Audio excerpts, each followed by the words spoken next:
Olá, seja bem-vindo a mais um videocast do portal Vet News. Na entrevista de hoje, conversamos com José Edson Galvão de França, que é presidente executivo da ABINPET, a Associação Brasileira da Indústria de Produtos para Animais de Estimação.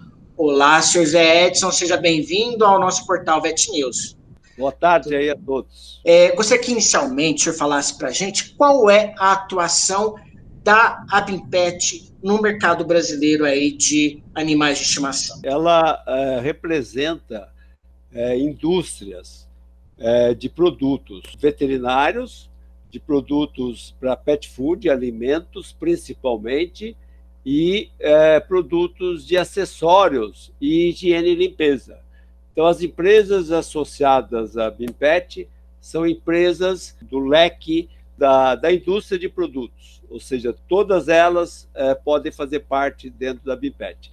O eixo mais forte dentro da ABINPET é o pilar aí do pet food, da alimentação animal, que é a origem dela foi por aí.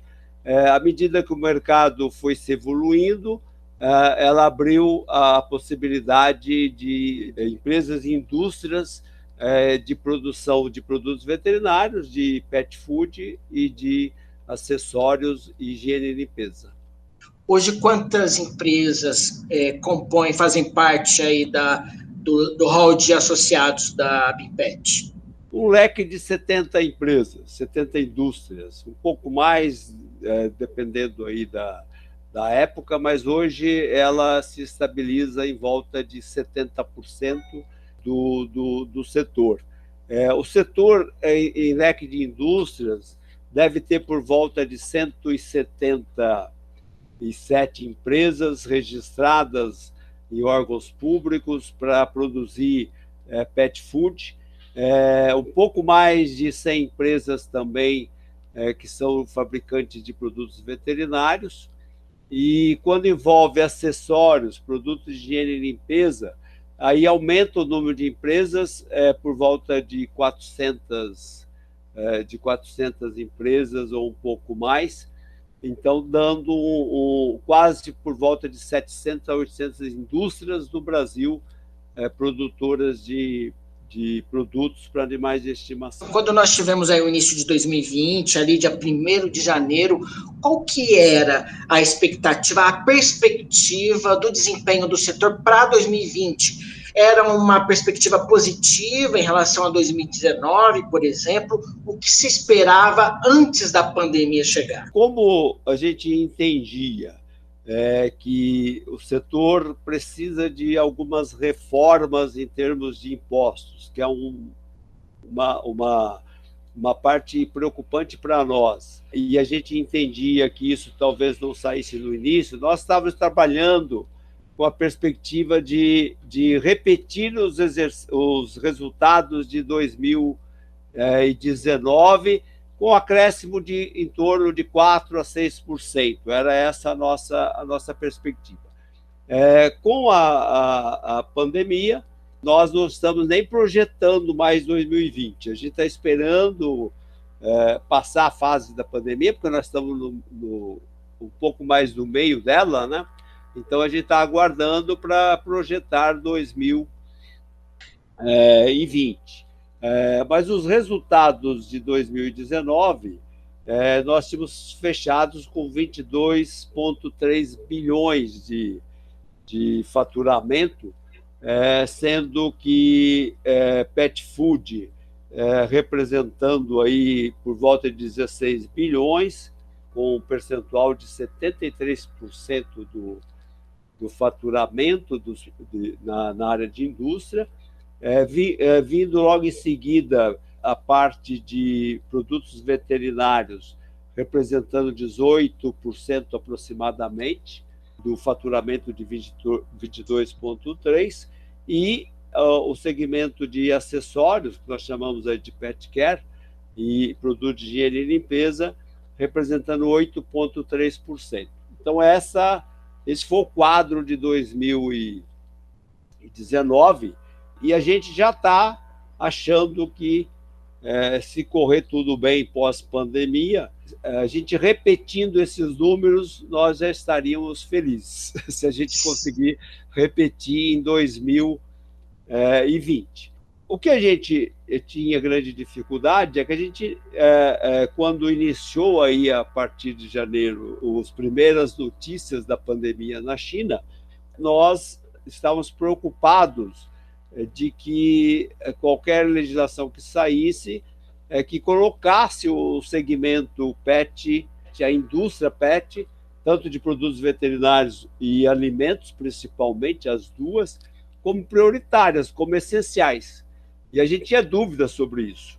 Mas, felizmente, como o segmento PET veio crescendo nesse período todo, o governo, de maneira geral, estadual, municipal e federal, acabou colocando o segmento de pet food, produtos veterinários, pet shops e clínicas veterinárias como essencial.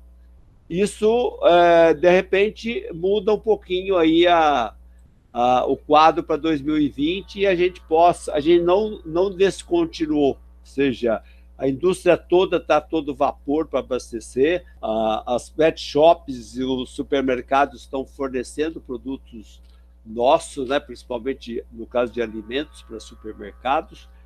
Então, a gente não teve uma interrupção no abastecimento. E até os primeiros 3 meses parece que até deve ter um crescimento aí em relação a 2019, mas a gente não sabe estimar ainda em quanto. Mas provavelmente o trimestre, aí, janeiro, fevereiro e março, pode ter crescido um pouquinho em relação ao ano passado. Então, a colocação como essencial para nós foi fundamental. Então, muda um pouco a nossa percepção aí para o futuro. Como que a pandemia tem impactado o setor? Por exemplo, vocês percebem que houve uma mudança do perfil de consumo? Será que, ao invés do consumidor estar aberto a comprar novos produtos, ali quando vai ao pet shop, às vezes ele vai mais buscando elementos mais fundamentais, como o alimento para o seu animal, o medicamento, mudou? O senhor percebe que houve algum tipo de impacto? A percepção é que o momento, a preocupação para o consumidor, por ele não conhecer que tipo de inimigo nós estaríamos enfrentando, ele procurou nesses primeiros 3 meses, a principal preocupação dele era abastecer já com os produtos que ele já vinha consumindo. Com certeza, os produtos standard foram mais procurados, ou seja, por questão também de dúvida financeira, que a gente sabe que teve aí um aumento aí do desemprego nessa situação, ou seja, muitos setores não considerados essenciais parou de trabalhar. Então, com certeza, a mudança principal é o seguinte: vou me abastecer do quê? Eu quero ter certeza que eu terei esses produtos para abastecimento. Percebe-se claramente, saindo da indústria, que a parte de higiene e limpeza, banho e tosa, diminuiu bastante o consumo desse tipo de serviço, né? A parte de clínicas também percebe-se claramente, se repetir o resultado do ano passado, está bom, mas provavelmente a parte de produtos essenciais, principalmente medicamentos veterinários e alimentos, deve ter um leve crescimento aí em relação ao ano passado, porque ele priorizou abastecer-se, ou seja, ele não ficar sem esses produtos que ele considera essencial para o setor. Eu, inclusive, acabei de entrevistar o Rodrigo Albuquerque, da Petland, e ele fala exatamente sobre isso. Ele teve, nas 100 unidades, nas 100 lojas da empresa no país, eles registraram em abril, por exemplo, um pequeno crescimento já na clínica, na rede de clínicas do grupo, que é a doutora May, houve uma pequena redução aí no movimento, né? Ou seja, já está meio que em linha com isso que o senhor disse. E provavelmente banho e tosa também deve ter uma redução significativa aí, em função de que o banho acabou não sendo prioritário. Se você puder dar em casa, você acaba fazendo, já que nós estamos mais perto, mais dentro de casa, então acaba sobrando tempo para fazer isso. Percepção de que a gente está numa guerra, a gente está aprendendo com ela e o consumidor está se comportando também pelo fator segurança, até mudanças de produto, tudo mais, ele não está fazendo parte do hábito dele, ou seja, ele está buscando ter segurança de que ele tem lugar para se comprar. Então, uma percepção que nós tivemos também, e que é uma mudança significativa para o futuro, e talvez ela permaneça, as lojas de bairro, né? O Rodrigo deve ter falado isso com você, elas permaneceram ativas, mas graças à agilidade dos lojistas, no sentido de buscar atender os consumidores através de telefone ou qualquer coisa e entregar o produto em casa. Claramente uma percepção de que as lojas, de maneira geral, diminuiu a visita. Ou seja, pouca gente está indo nas lojas.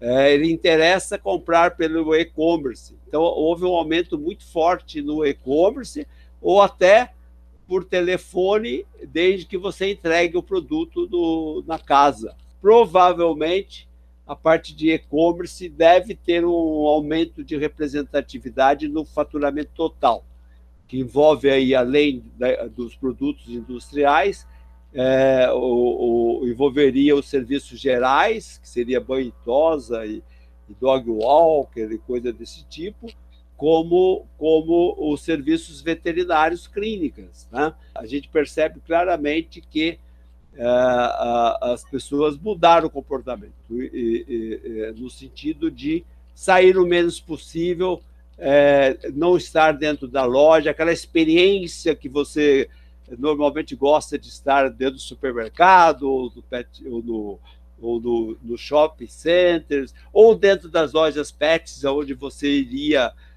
pesquisar novos produtos e tudo mais. E isso a gente percebeu que houve uma mudança de comportamento. Ele está evitando ir na loja, ele já diz o que quer, normalmente os produtos que ele já consumia, e está buscando abastecer apenas. Inicialmente, a gente tinha uma preocupação de que eles estavam se estocando no mês de janeiro e fevereiro, porque a gente percebeu uma procura maior, mas já estabilizou. A partir do momento que ele teve certeza da abertura de todos os canais, tanto da indústria de fornecimento como dos canais de venda, que estariam abertos, supermercados, pet shops e as clínicas, ele parou de estocar, ele está comprando o estritamente necessário, porque provavelmente também a capacidade de compra deve ter diminuído bastante, né, nesses meses aí de pandemia, quem ficou sem aí as suas atividades. Como que a BIMPET tem contribuído com os seus associados, no sentido de levar informação, ajudar a organizá-los, no sentido de contribuir com estratégias para eles entenderem bem esse momento e conseguirem contornar problemas eventuais que surjam? Com informação e com bastante relacionamento aí com os órgãos decisórios, governos estaduais, as prefeituras estaduais, o governo federal, através do órgão que nos regula, que é o Ministério da Agricultura, temos atuado fortemente no sentido de que o caráter de essencialidade não seja prejudicado. Com essa questão de lockdown, né, que alguns municípios estão colocando aí no Brasil todo, nos preocupou muito alguns municípios do Nordeste que começaram a não permitir banho e tosa em lojas, né? Ou seja, esse setor fosse fechado, assim como em supermercados, alguns segmentos lá dentro do supermercado estão fechando, tipo bebidas alcoólicas, né? Nas pet shop, banho e tosa começou, aquelas que têm banho e tosa, começaram aqui em São Paulo e alguns municípios a dizer que não era essencial e começaram a aplicação de multas. Então, isso nos preocupa neste momento. No Nordeste, alguns municípios não estão permitindo nem a abertura, muito pouco, nem a abertura das pet shops. Mas como a gente percebe também que, de alguma forma, principalmente em São Paulo, as coisas estão começando a apontar uma direção de que diminua, ou seja, não exista mais o lockdown, e pelo menos até 31 de maio, e a partir daí começa a se abrir novos segmentos, passando para essenciais, provavelmente isso já diminua, porque inicialmente nós começamos praticamente com 5 mil municípios com as pet shops abertas, e onde tem indústria, com as indústrias abertas.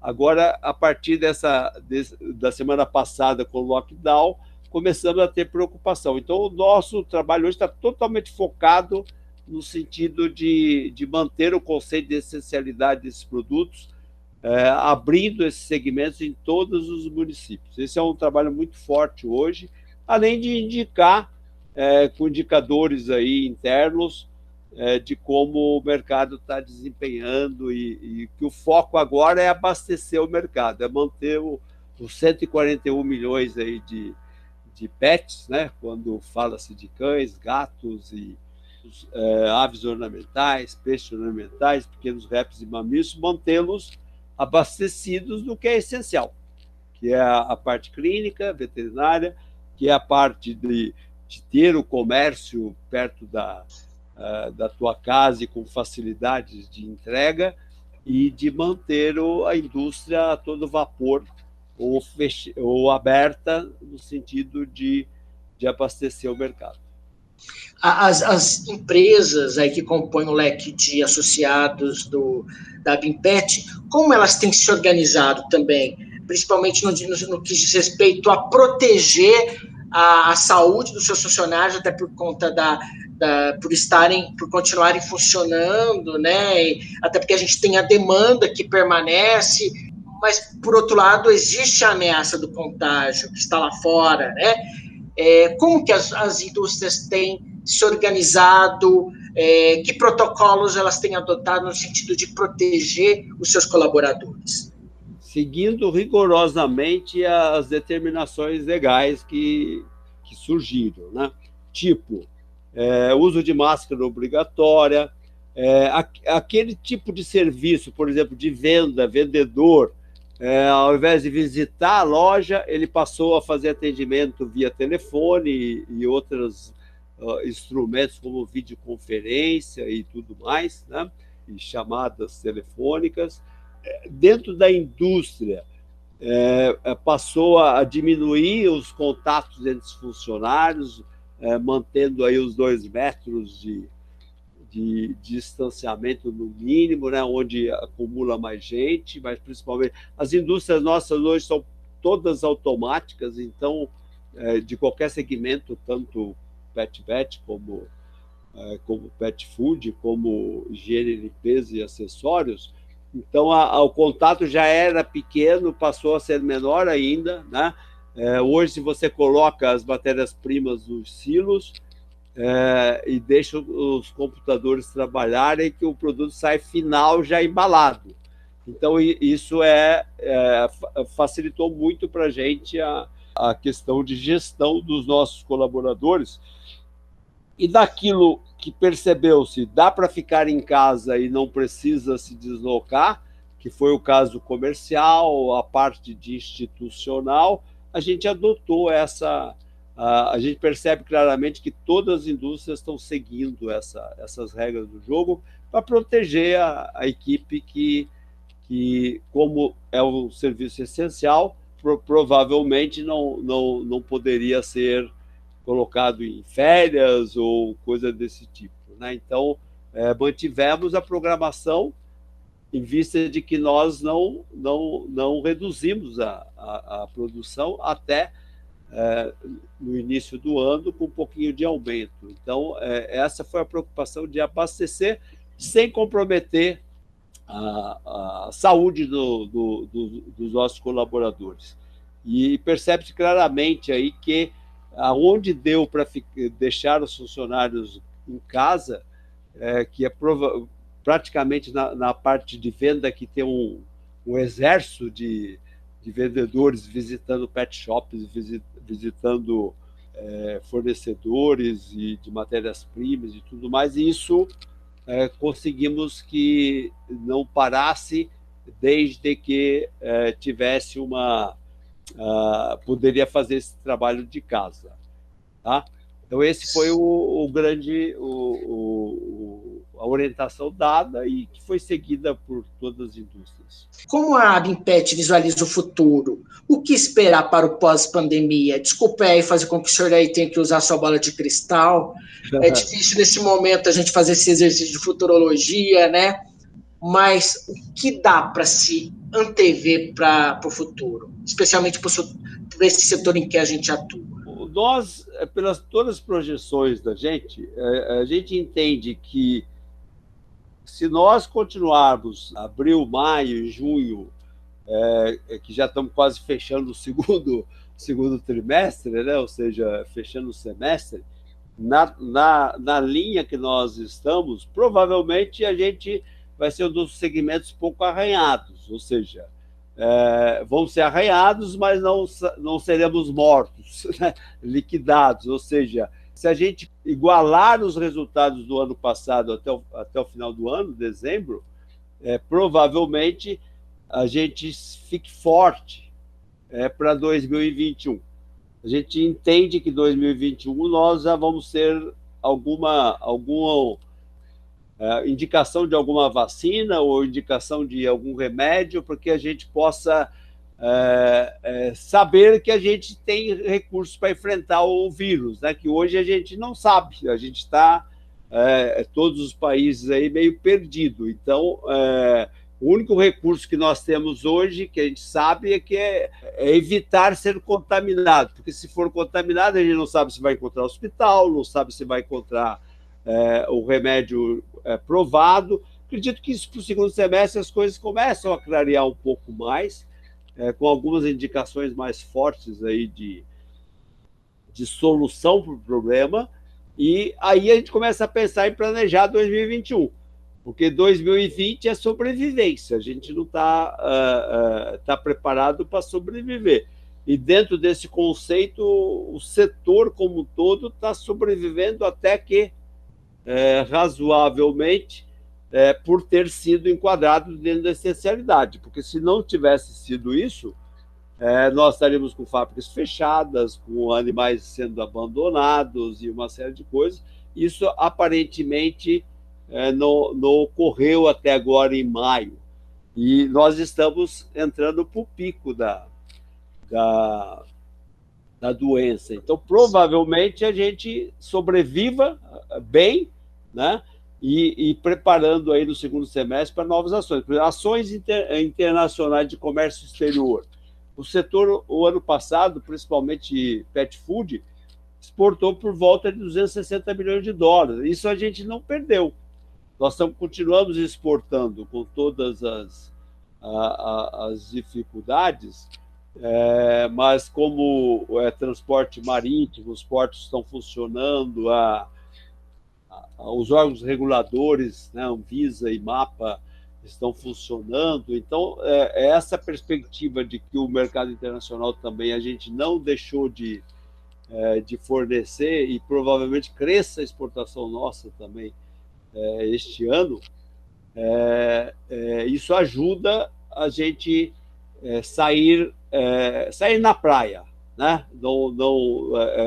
A praia está apontando de que vamos sair bem cansados, tendo que mudar estratégias e tudo mais deste ano, mas a gente sai arranhado, mas não morto, né? Então, essa é a perspectiva aí, e que 2021, pelo cenário que já estão surgindo aí de mundo, eu acho que o Brasil tem toda a possibilidade de sair forte do 2021. Oxalá consigamos superar o quanto antes essa fase da pandemia. sobre o setor aí de atuação da Abimpet, José Edson. Fala um pouquinho sobre a musculatura desse segmento aqui no Brasil, o quanto ele cresceu nos últimos anos. O senhor falou dos números dele de 2019, mas ele vem de uma crescente ao longo desses últimos anos, até em sintonia com a importância do mercado pet aqui no país, né, que é um dos maiores mercados do mundo. Pelas medidas nossas de 2019, que a gente vem crescendo na quantidade de animais nas famílias, né, pelo conceito de que o animal de estimação passou a ser essencial, o animal para nós humanos, ou seja, para efeito aí a gente viu na crise agora, muita gente adotando o animal, ou comprando o animal onde fosse possível, porque ficou praticamente sozinho, né? Então a necessidade de ter algum ser vivo, e aí no caso o animal pet, né, um animal de estimação, aumentou a demanda aí por número de animais dentro das casas, até porque agora nós estamos incentivados a ficar em casa, né? E dentro desse conceito, se cresce a quantidade de animal, cresce a necessidade de produtos. E percebe-se claramente que, a partir do momento que o animal virou essencial para o ser humano, ou nesses últimos anos ele vinha se transformando nisso, agora com a crise se consumou esse conceito.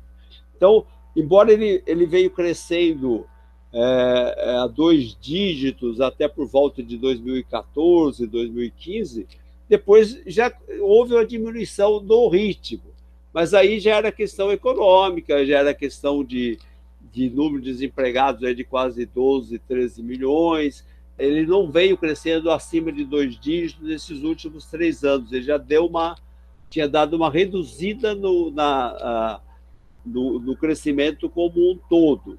O que se percebe para 2020, 2021, é que ele deve retomar o crescimento de 2 dígitos, provavelmente 2021, 2022, principalmente nos segmentos de produtos veterinários e pet food, que são considerados essenciais. E, normalmente, esses 2 segmentos puxam o resto. Ou seja, quando esses 2 segmentos crescem, como são segmentos que têm bastante tecnologia, que lança produtos novos, investe bastante em divulgação e marketing, ele deve puxar daí até o interesse por crescer o número de animais dentro das residências que ainda não os têm. Queria que você falasse um pouco sobre a musculatura e sobre as características desse setor de alimentação, né, para animais de estimação aqui no Brasil, comparando com o resto do mundo. Nós não deixamos nada a desejar, nós temos os maiores players desse setor aqui no país.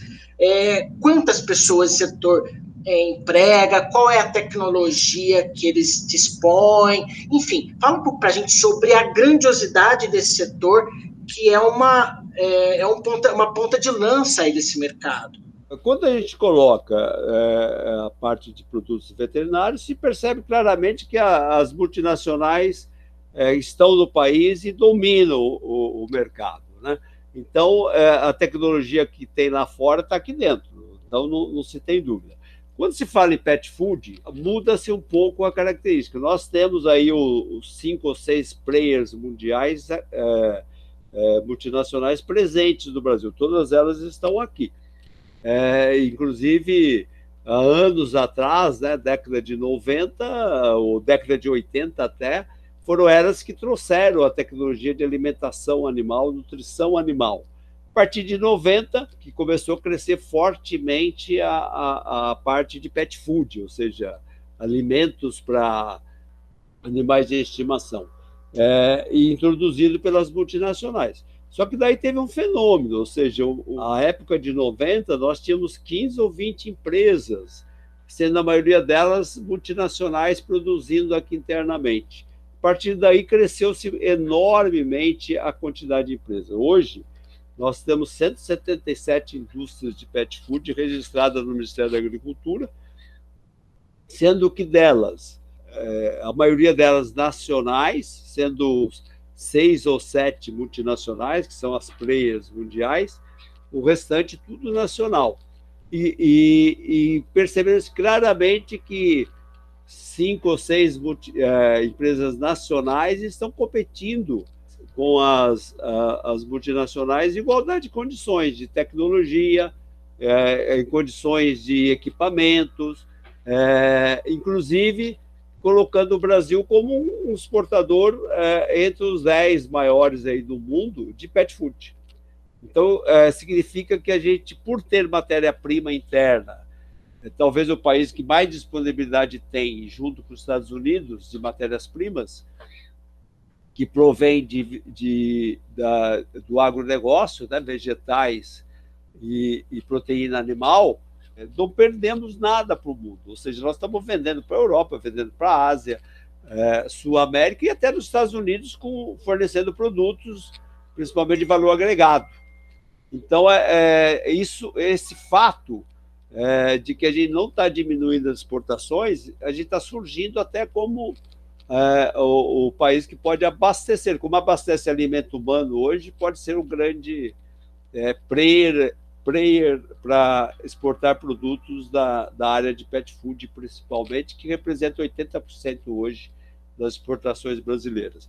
Então, isso demonstra claramente que nós temos tecnologia, nós temos matérias-primas abundantes, embora commodities, ou seja, com preço internacional, condições, investimentos específicos já no país e pesquisa de novos produtos. Ou seja, não dependemos mais só de produtos inovadores das multinacionais, ou seja, já existem núcleos de empresas nacionais preparadas aí, competindo de igual para igual no mercado nacional e no mercado externo com os produtos nossos.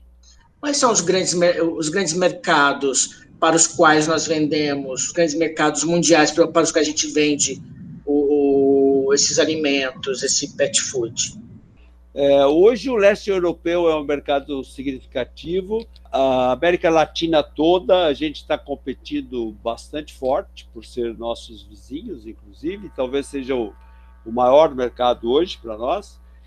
Lógico que você precisa, quando vai competir externamente, você precisa primeiro ganhar os vizinhos, para depois partir para distâncias mais longe.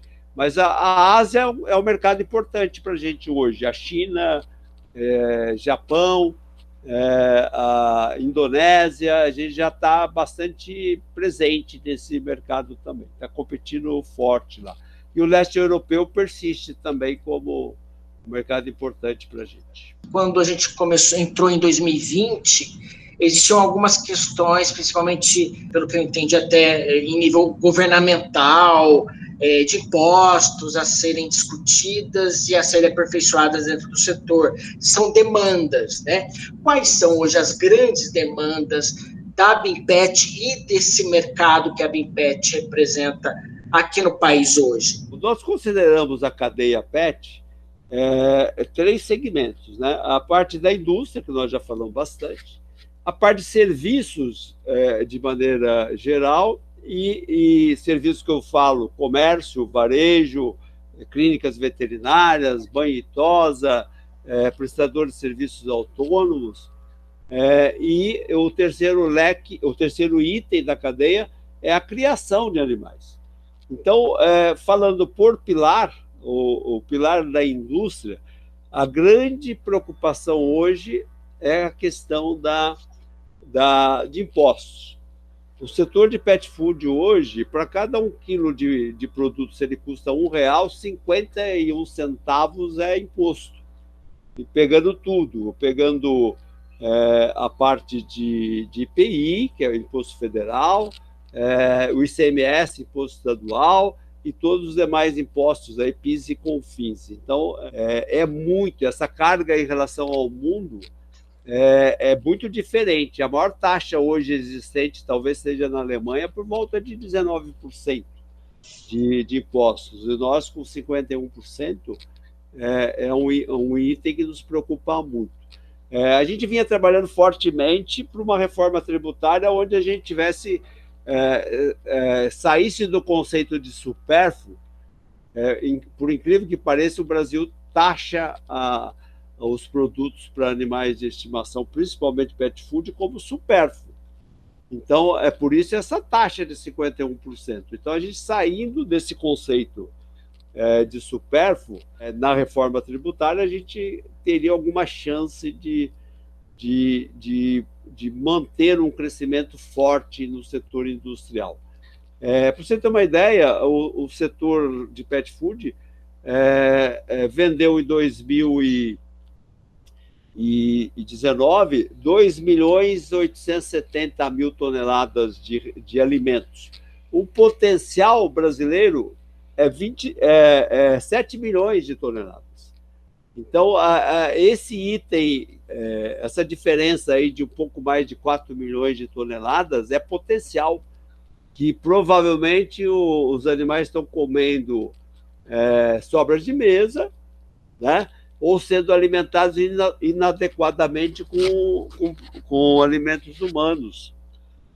Então, esse é um ponto que a adequação da carga tributária pode abrir, por ser um produto essencial, aí, o caso de pet food, pode abrir eu não diria nem uma janela, é uma porta muito grande para que os animais de estimação nossos sejam melhor alimentados ainda, com produtos adequados aí para a sua saúde. Porque fornecer alimento humano para animal, você causa uma série de problemas. Porque ele não tá balanceado, ele não está preparado o alimento humano para o animal de estimação. Ou seja, ele é balanceado, ele é preparado para nós, que tem uma fisiologia diferente aí dos animais de estimação. Então, esse é um gargalo que a gente já está na pauta, mas como não está se discutindo nada de reforma, por causa da parada, então a gente está esperando a hora que retornar, talvez segundo semestre, a gente continuar a se falar aí da questão de impostos. O outro gargalo que é fundamental para todos a cadeia é a questão de criação. Ou seja, nós vivemos 2018, 2019, talvez fosse por isso que a gente perdeu um pouco aquele crescimento acima de 2 dígitos de proibições de criação de cães, de gatos, de comércio de animais em pet shops, for se criando uma série de dificuldades para movimentos fortes aí de ONGs, buscando a proibição em quase todo o Brasil. Então, isso teve um esforço muito grande nosso de confrontar isso e buscar soluções. E uma solução já é uma proposta que já está no Senado e está na Câmara também, de que, ao invés de proibir, a gente fomente o comércio de animais em cima de pontos como bem-estar animal, como cuidados essenciais nessas lojas. Por exemplo, comércio em feiras, nós somos totalmente favoráveis de proibir mesmo. Mas o comércio dentro de instituições como o varejo brasileiro hoje é bem preparado, é questão apenas de capacitação e orientação, e de se criar parâmetros.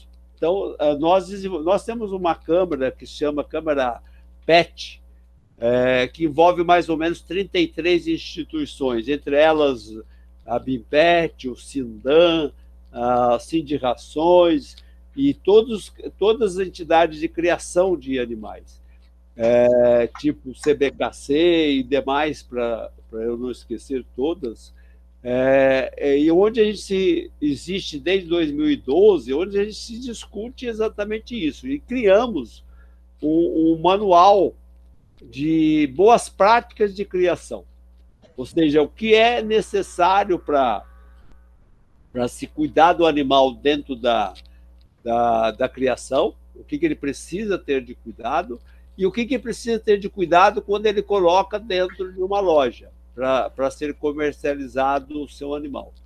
Quais as boas práticas precisa se ter, tipo temperatura ideal, uma série de... É um manualzinho pequeno, inclusive estamos divulgando ele aí para todo o Brasil, onde, se isso for instituído como legislação, e nós trabalhamos também numa lei nacional, que chama...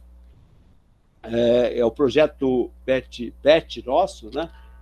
E onde ela estabelece essas diretrizes, para que a gente coloque o bem-estar do animal como a principal atividade, mas que a gente abra canais especializados, treinados, preparados, para que possa dar a opção não só para o criador poder adotar o animal, como ele possa, o mesmo espaço. Se eu posso ter dentro de uma loja um espaço para quem quiser adotar, adote, e para quem quiser comprar, compre, é o mesmo espaço, é o mesmo cuidado. E é isso que a gente está botando como política para buscar a solução dessas proibições e dando segurança jurídica para os criadores, para a indústria que investe em desenvolvimento de produtos e para o varejo, né, que ele possa... temos hoje 33 mil lojas, mais de 30 mil lojas, com certeza, PET no Brasil, que é o único país do mundo com mais de 10 mil lojas. Os Estados Unidos, com todo o tamanho dele, maior que a gente em extensão, tem 2 ou 3 cadeias PET com 2 mil, 3 mil lojas. Então, a quantidade de lojas provavelmente não ultrapasse aí a lojas especializadas, não supermercados, mas lojas especializadas em PET. E o Brasil é o único exemplo no mundo com essa quantidade total de lojas preparadas, treinadas, e que pode se transformar, sim, profissionalizada, treinada, preparada e consciente do cuidado com o animal de estimação, tanto para ser caminho para doação, como caminho para quem quiser optar por a compra de um animal, tem ali toda a história do animal, vacinado, castrado, se for o caso, se for a opção do tutor, né, que se candidata a ser tutor ou ser o dono daquele animal, a receber um animal em bom estado de saúde e conhecendo a sua história. Então, me parece que esses 2 gargalos é o que nós temos que enfrentar para manter esse mercado sendo aí um dos principais atores da economia brasileira. Sim. Edson, já no encerramento da nossa conversa, gostaria que você deixasse a sua mensagem final para os nossos leitores e espectadores. A gente está olhando bastante, a gente sabe que numa crise tem os que olham para os pontos negativos e os que olham para as oportunidades. E a gente entende que surgiram uma série de oportunidades no mercado PET. E a ideia da essencialidade do animal, que aparentemente todo o governo, a governança e os tutores, os detentores aí dos animais, perceberam-se que o animal hoje é muito importante estar do nosso lado. Então, com isso, terminando essa fase aí da pandemia, ou, no mínimo, indicando para nós mais segurança para que a gente possa trabalhar em projetos, né, de vida e tudo mais, provavelmente é um deslanche forte. Então, terão bastante oportunidades e é um setor que tem o objetivo, né, da longevidade da vida do animal e da qualidade de vida do animal e do ser humano. Então, eu acho que o mercado com essas características, ele terá muita oportunidade pela frente. Muito obrigado, José Edson, pela nossa conversa aqui hoje. Conversamos hoje aqui no videocast do Portal Vet News com José Edson Galvão de França, que é presidente executivo da ABIMPET. A você que nos acompanhou no programa de hoje, muito obrigado, valeu pela audiência e até a próxima.